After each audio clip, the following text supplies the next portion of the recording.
Welcome! E aí, galera, beleza? Bem-vindo à nossa comunidade. Welcome to our community. Hey, what's going on, guys? It's OGC here. Welcome to today's video. Today, we're actually going to look over and see how we can get level 16 skeleton troops for your Lich army, or if you're just having fun, or if you need to complete Void 160 and you just want to make it a little bit easier for yourself, having level 16 warlocks can really help. So, in order to do this, there's a few things we have to do beforehand.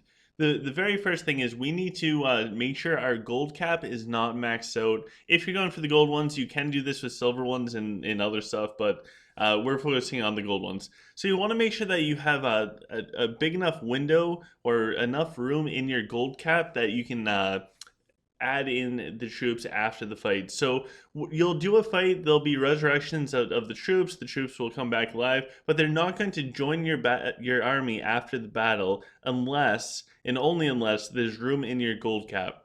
So it's very important when you do this to make sure that you have open gold cap. I'll show you one of the things that I do. I'll actually put on my research dragon, which has all blessed purples. And each one of these will offer more gold cap temporarily. The other thing that I'll do is I'll actually go underneath my heroes and put on all command gear just to, just make things a little bit higher for our gold cap. For Avalon, make sure that you have maxed out natural leader. That's going to help you out as well for the gold cap. And finally, the only person I do not do a gold cap build for is actually Bazrix. So with Bazrix, I leave him with his damage setup. You'll see why in a couple of minutes. The other thing that you can do is you can ask and request to become governor of a town. That's also going to increase your gold cap. So I'm actually in a big city. Toby passed over governor, so I can have it for like an hour or so just to max out. So all of that stuff is going to increase your gold cap. That's step number one. Step number two, you need to have the right troops to do this. So you need the clerics or the mummies, as they used to be called. You will want these. You'll need a bunch of them. I find for the current event that's going on, I just need 4 packs and that gets me through to what I need. However, for different events where there's more things to resurrect, you can never have too many mummies. So with this, the way that these guys work is every time that there's like a corpse on the ground, a humanoid corpse, it has a chance of turning them into a skeleton. Now, a few things that are important when it comes to the clerics and or the mummies. They can only resurrect troops up to a maximum of 1 level above them. So if you guys are an old time player, you're just coming back to the game, you might think that we can resurrect up to 2 levels higher because that's how the game used to be for a long period of time. That's no longer the way that it is. You can only resurrect up to 1 level higher than your clerics / mummies. So in this case, we have level 15 mummies and or clerics because we're maxed out level wise. That means we can resurrect up to a maximum of level 16 troops. So for this, we're going to focus specifically on getting level 16 troops. Now, the last thing before we jump in is a little subtlety that's super important. It's one of those things. Raxius. So for Raxius, he has an ability called Refract. Refract has a really high percent chance once this is maxed out that you can actually get 2 corpses for each humanoid. So this is going to be huge when it comes to the formation. So if you guys are watching this and we're looking at the which event is this? The ocean event. You can actually fully max out your skeletons. I've been doing this and I'm not even halfway through the map and I have like 200 warlocks. Well, you guys saw it yourself. And I have so many stalkers, I've been throwing them into the garrison. So I'll show you exactly what I'm doing. For this specific event, the ocean one, the only one that you can actually resurrect with is the 5.5 star event. And specifically, we're going to be going after these ninjas. Now, there's only going to be 15 ninjas out there. So we need to really maximize our resurrections for them. Also, we can get some stalkers from the swordsman. But this is the only one where we can get the level 16 warlocks. So when it comes to the resurrection, see how the ninjas are ranged units and they're level 16? Those can turn into warlocks if they get resurrected. These swordsmen, they are level 16. If they die, they can be resurrected into the stalkers, the melee version. That's how it works. And remember, the mummies can only resurrect up to one level higher than them. So if you're trying to resurrect level 17, 18, 19 gold troops, it's not going to work. You can only go up to 16 if you're maxed out at Castle 45.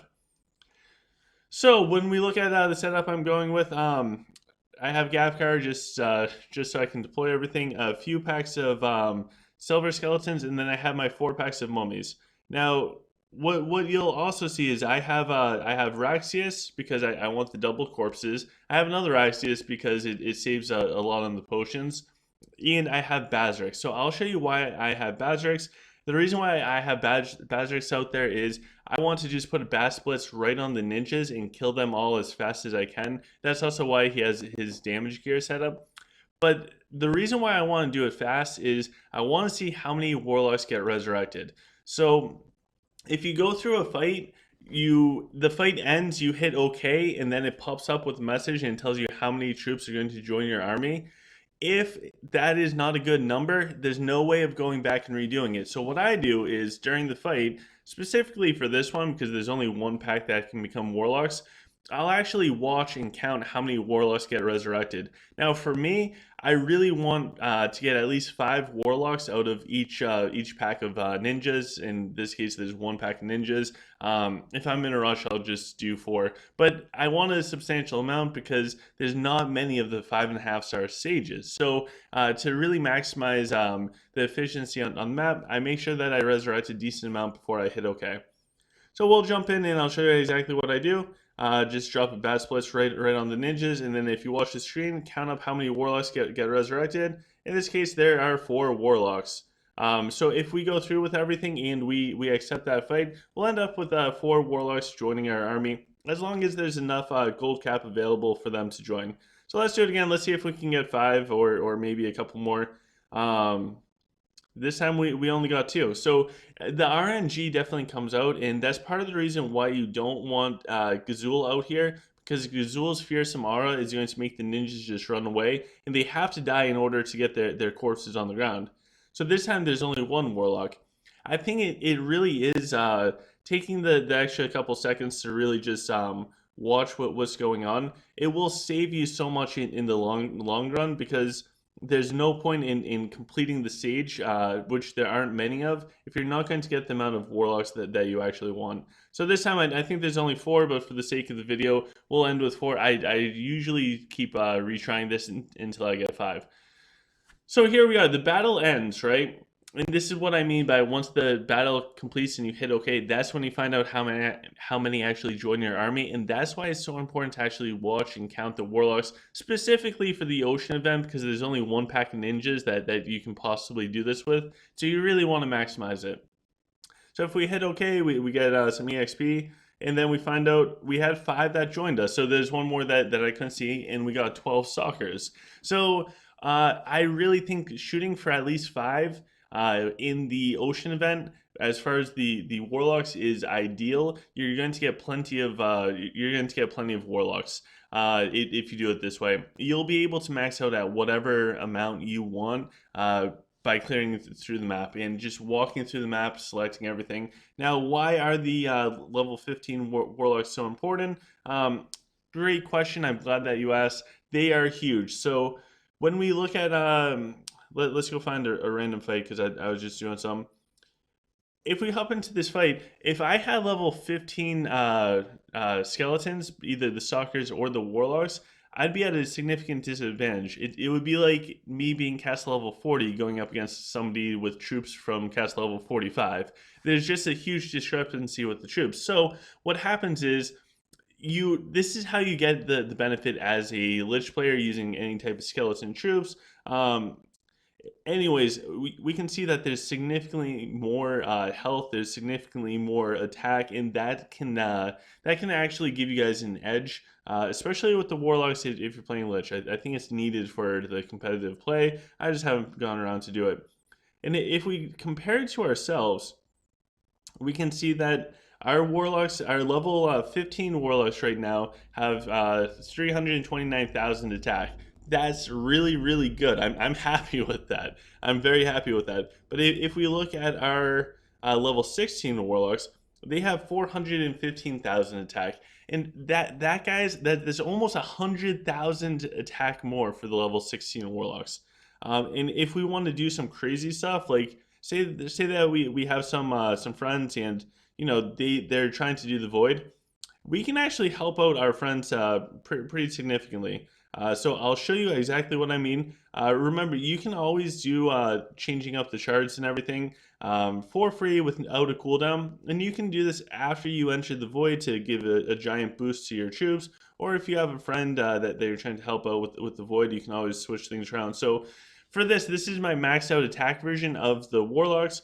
If we look at the level 15, they have some crazy, crazy attack. They have 417,000 attack. These are my regular warlocks. Level 15, fully maxed out prisms, and four blessed purple dragon. They're pretty insane, right? I can't complain with that. When we look at the level 16, all of a sudden we're at 527,000 attacks. So that's like a 115,000 increase for the attack. So if I loan these out to friends that are trying to complete Void 160, or when I go to do Void 160 myself, this is going to make life so much easier. It's not practical when it comes to PvP or anything like that, because you want your prism set up, you want your damage dragon. But if you're attacking guard towers or farming walls, definitely consider switching around, or the void. The last thing that I want to say with the summoned troops is hold on to these. I'm not going to go attack players' garrisons with the level 16 troops, because it's going to be a long time before I can resurrect more. So holding on to them for either Dual Tower or Clash of Fate or whatever it is that you're currently working on or progressing towards expanding in the game, hold on to them for that specific use. You don't just want to throw them all out there unless it's plentiful to resurrect and you don't mind spending the time. So I think you can get fully maxed out, like 200 plus warlocks, tons and tons of stalkers, and I think in total it can probably take you about an hour and a half, 2 hours to do all of that. I'll show you right now exactly how many I did, because I didn't open up. So I've defeated 38 so far, and I'm like halfway done with the map. 5.5 stars things in the ocean. I've made sure to get at least 4, sometimes 5, 6, 7 warlocks per attack. So out of those 38, I'm up to almost 200 warlocks. And for the talkers, I have 172 there. But little thing, I also have I have a bunch of the stalkers in here as well. So there's another couple hundred stalkers. So you'll get plenty of stalkers. If you get extra, just throw them in your garrison. So someday you'll need them. They're pretty beefy. Anyways, hopefully you guys found this interesting. Hopefully you guys can make it through and get level 16 skeleton troops. Hopefully that helps you out. So if you guys don't mind, please hit the thumbs up button, subscribe if you have not subscribed already. All that fun stuff in the description of this video and all videos. We have a bunch of cool information, including the OGC community Discord. We have the merch store and the Patreon page. Thank you to the Patreons. And until next time, guys, take care.